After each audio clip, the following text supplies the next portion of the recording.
pre-invoice setup for step 5, which is update the currency code. Okay, so you need to update the currency code based on the LHDN list. Okay, so let's say for Ringgit Malaysia, the currency code is MYR. Okay, ensure that the currency code is matched lah. Okay, and then if you previously used the wrong currency code, you can change the currency code. Okay, later I will show you. Go to Tools, change code, change currency code, and then you key in the wrong currency code, and then here you key in the new currency code, and then change. You go to General Maintenance to see the currency maintenance.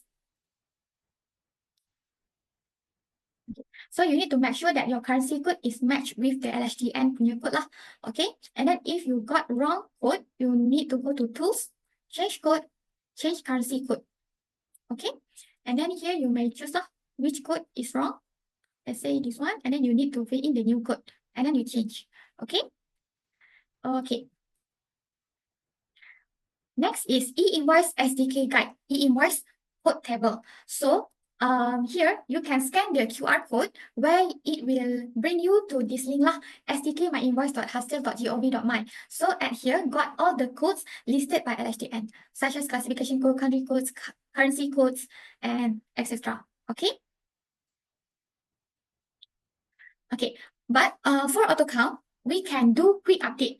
In case in future, LHDN got update for few codes, such as classification code got add 5 codes from 45 to 50. So you need to update them. So at the AutoCount, you can go to Tools, Option, and then Country and Tax, e-invoice, and then here you need to click this button, Update e-invoice code list. So this button will update your MSIC, classification, UOM, and country code according to LHDN latest list. Okay, so this one, Tools, Option,